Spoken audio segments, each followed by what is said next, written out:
A gracious good day to one and all once again.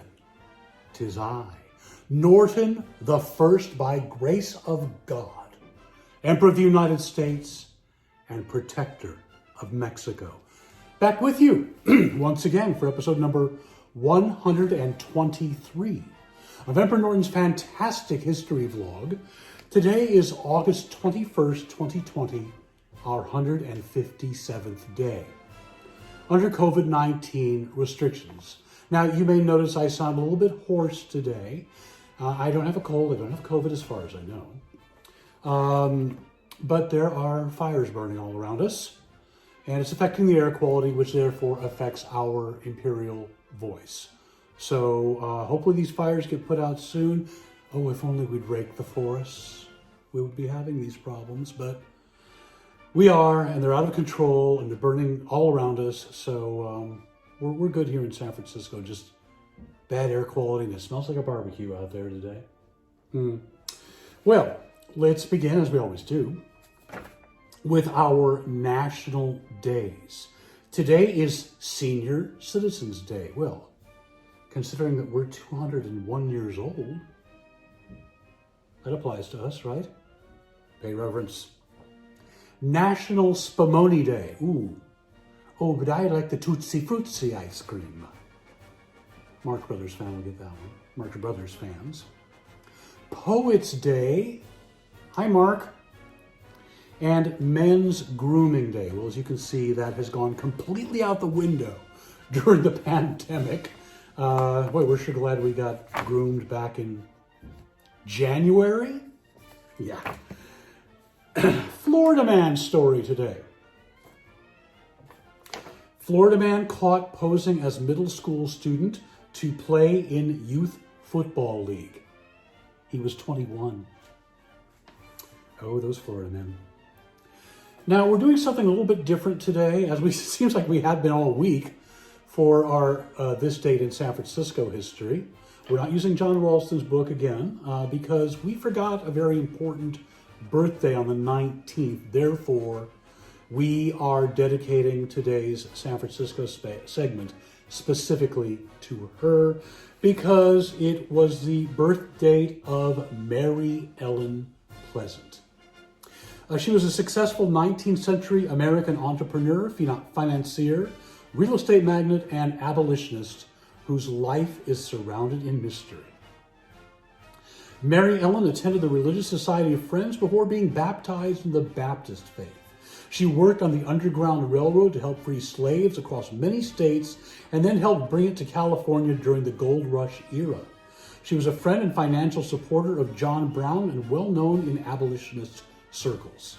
After the Civil War, she took her battles to the courts and won several civil rights victories, one of which was cited and upheld in the 1980s and resulted in her being called the Mother of Human Rights in California. Pleasant made contradictory claims about her earliest years, and her exact origin remains unclear. Her birthday is known to be August 19, but the year is disputed. Her gravestone at the Tuloke Cemetery in Napa states she was born in 1812, although most sources list her birth as 1814. The location of her birth is also disputed.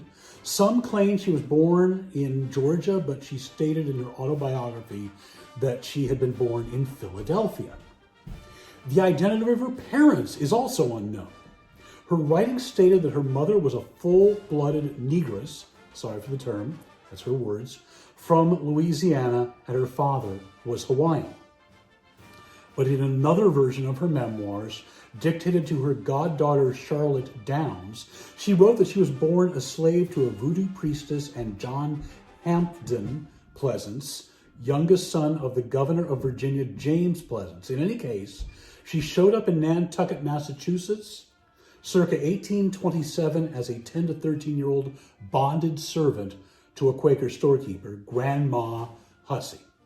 She wrote that she'd been sent there when she was 6. She worked her way out of bondage and became a family member and lifelong friend of the Hussey's granddaughter, Phoebe Hussey Gardner. The Husseys were deeply involved in the abolitionist movement, and Pleasant met many prominent abolitionists. With the support of the Hussey and Gardners, she often passed as white. Pleasant married James Smith, a wealthy flour contractor and plantation owner who had freed his slaves and was also able to pass as white. She worked with Smith as a slave stealer on the Underground Railroad until his death about 4 years later. They transported slaves to the northern states such as Ohio and even as far as Canada. Smith left instructions and money for her to continue the work after his death. Pleasant is looked at by many historians as the Harriet Tubman of California. She began a partnership with John James, J.J. Pleasants, in circa 1848. Although no official records exist of their marriage, it was probably conducted by their friend Captain Gardner, Phoebe's husband, aboard his boat. They continued Smith's work for a few more years when increasing attention from slavers forced to move to New Orleans. J.J. Pleasants appeared to have been a close relative of Marie Laveau's husband, and there is some indication that Pleasant and Laveau met and consulted many times before Pleasant left New Orleans by boat for San Francisco in April 1852. J.J. had gone ahead and written back that the area seemed promising for the Underground Railroad. When Mary Ellen arrived in San Francisco, she passed as white, using her first husband's name among the whites, and took jobs running exclusive men's eating establishments. She met most of the founders of the city as she catered lavish meals, and she benefited from the tidbits of financial gossip and deals usually tossed around the tables. She engaged a young clerk, Thomas Bell, at the Bank of California, and they began to make money based on her tips and guidance. Thomas made money of his own equally in quicksilver, and by 1875 they had amassed a $30 million fortune, roughly $647 million in 2017. The partnership was seen by many as illicit. The mansion she built in San Francisco for herself and Bell and his family was thought to be a brothel. J.J., who had worked with Mary Ellen from her slave-stealing days to the civil rights courts battles of the 1860s and 1870s, died in 1877 of diabetes. Mary Ellen did not conceal her race from other blacks and was adept at finding jobs for those brought in by the Underground Railroad activities. Some of the people she sponsored became important black leaders in the city. She left San Francisco from 1857 to 1859 to help John Brown. She was said to have actively supported his cause with money and work. There was a note from her in his pocket when he was arrested after the Harper's Ferry Armory incident, but it was only signed with the initials MEP, which were misread as WEP. She was not caught. She returned to San Francisco to continue her work here, where she was known as the Black City Hall. After the Civil War, Pleasant publicly changed her racial designation in the city directory from white to black, causing a little stir among some whites. She began a series of court battles to fight laws prohibiting blacks from riding trolleys and other such abuses. Pleasant was regularly called the derogatory slur Mammy Pleasant by local whites. The press also called her Mammy Pleasant, but she did not approve. No wonder. I don't like to be called Mammy by everybody. Put that down. I am not Mammy to everybody in California. I received a letter from a pastor in Sacramento. It was addressed to Mammy Pleasant. I wrote back to him on his own paper that my name was Mrs. Mary E. Pleasant, and I wouldn't waste any my paper on him. Pleasant successfully attacked racial discrimination in San Francisco public conveyances after she and two other black women were ejected from a city streetcar in 1866. She filed 2 lawsuits. The first, against the Omnibus Railroad Company, was withdrawn after the company promised to allow African Americans to board their streetcars.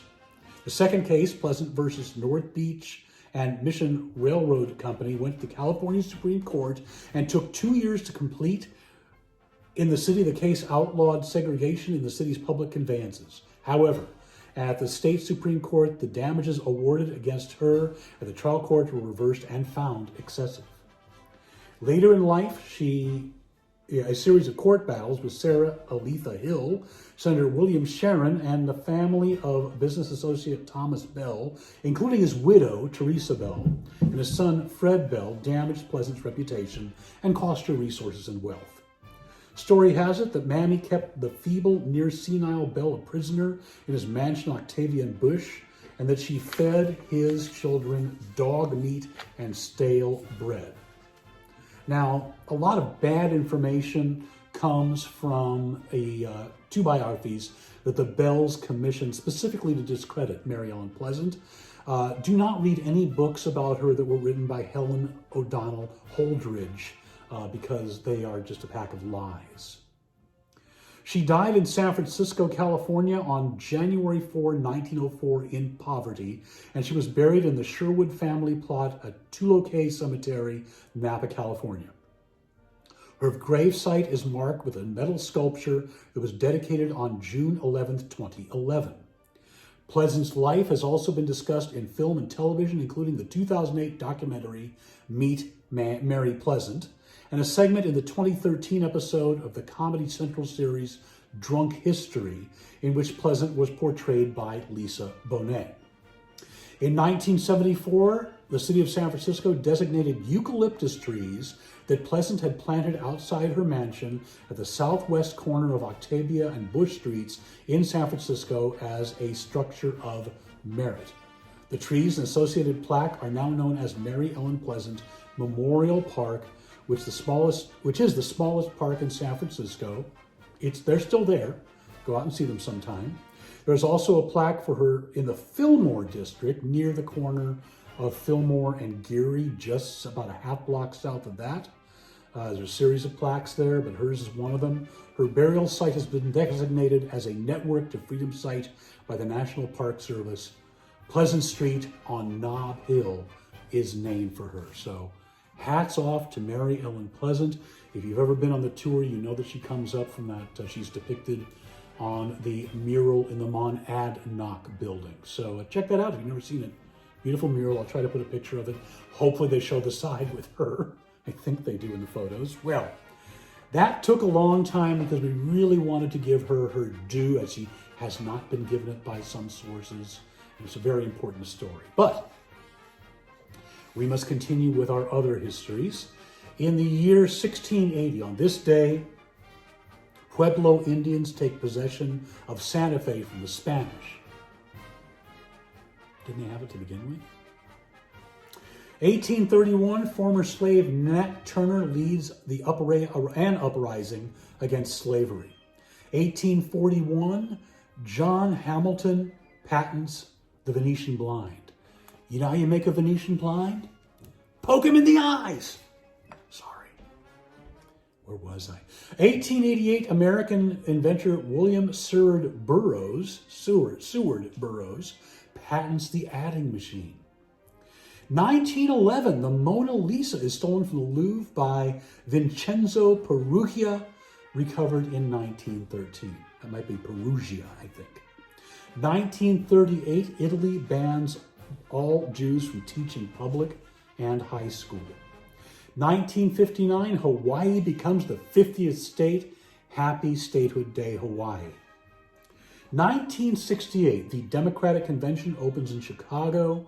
That was the one that had all the riots. It was just a terrible, ugly scene. Eventually, Hubert Humphrey would be nominated as the Democratic presidential candidate that year, but would go on to lose to Richard Nixon.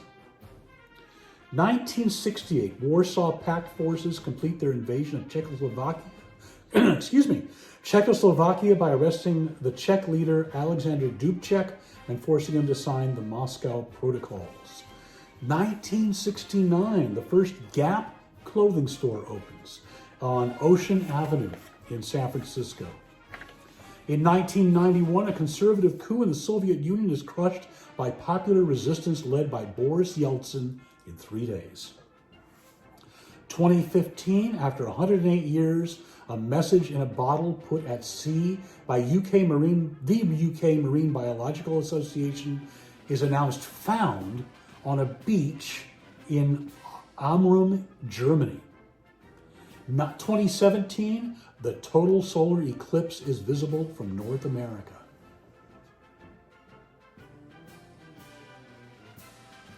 (2018) Michael Cohen, President Trump's personal lawyer, pleads guilty to charges, including illegal payment at the direction of Trump to women who had affairs with him.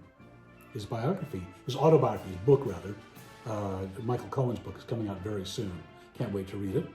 And same day, in 2018, Paul Manafort, former Trump campaign chairman, is convicted of 8 counts of fraud in a federal court in Alexandria, Virginia. Our births today. 1872, English artist Aubrey Beardsley. I hope I can find one of his drawings that is suitable to put up here. You'll understand why if you're familiar with him.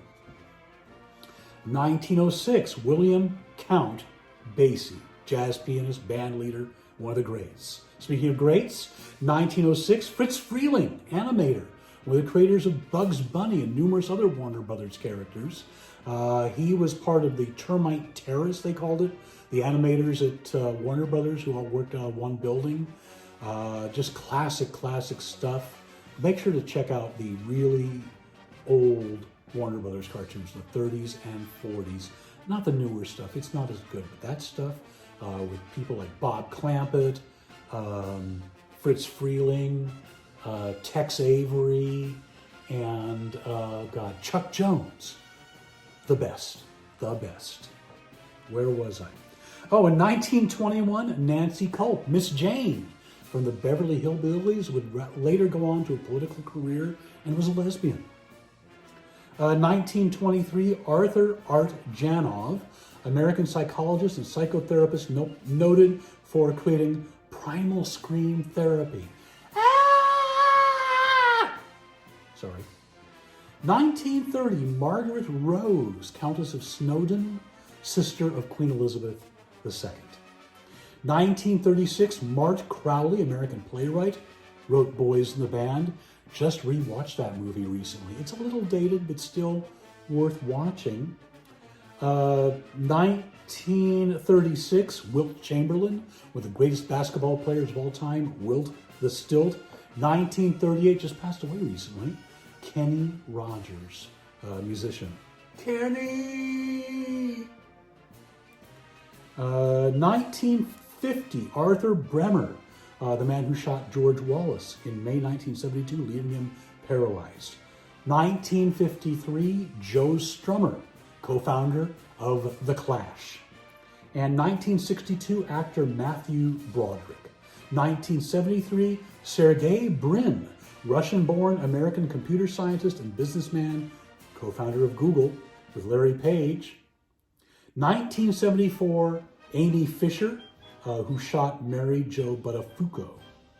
I think, was she the Long Island Lolita? I think so. I'm going to have to fact check myself on that one, but I believe that's true. Well, I'll put it next to here. Sorry, I didn't check that before coming down to tape, but time is of the essence sometimes. Well, let's move on to our deaths today.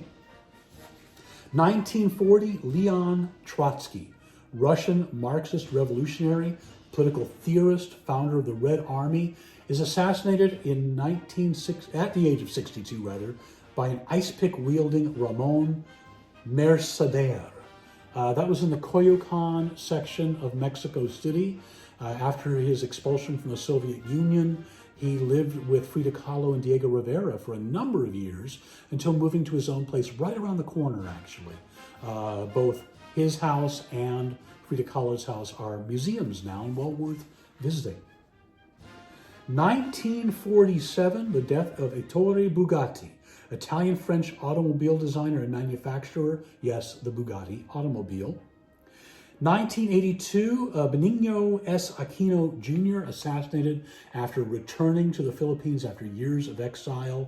Was supposed to become the president of the Philippines, but was assassinated right after stepping off the plane, but his wife ended up, Corazon, I believe was her first name, the president of the Philippines. And 1999, Leo Castelli, Italian-American art dealer, very famous for becoming a patron of pop art, our favorite art movement. Well, that wraps it up for today's edition. Don't forget to tune in tomorrow for our always special Saturday episode starring superstar, the Countess Lola Montez of Lansfeld. She has some surprises in store, as always. Always a great episode, so tune in for that. Also, don't forget, we are accepting tips. This has become crucial right now, aside from the expenses associated with creating this vlog, and there are. We've done a number of technical upgrades. If you've been watching this from the beginning, you know that. But in addition to that, our unemployment benefits were cut quite a bit at the end of July by about $2,400 a month. And I don't know where that $300 that's supposed to be coming every week is, but I haven't seen it yet. Have you? No. Congress is not going to take any action until September. Oh, this is just criminal, folks, but enough of that rant. Please leave a tip. We need the money. Also, if you'd like more information about what the Countess and I normally do, there's the website for that. Don't forget about the San Francisco History Association meeting coming up this Tuesday about Ina Coolbrith, the poet. There's information for that. You must RSVP. It is done virtually via Zoom. So until we see you again, stay safe, stay inside, stay healthy. If you do go outside, wear a mask. That's how upsetting that is. I dropped the microphone. It's the simplest thing you can do, is to wear a mask to prevent more people getting infected and dying. We're over 175,000 deaths. I haven't checked the numbers yet today in the US alone. Don't take unproven cures. I can't believe that's still going on. Stay away from that oleander extract. Be kind to one another. Oh, we see so much unkindness and just plain rudeness lately. And you know that's a big issue for us. We return to civility. We hope to see you again someday. Until we see you again, a gracious good day.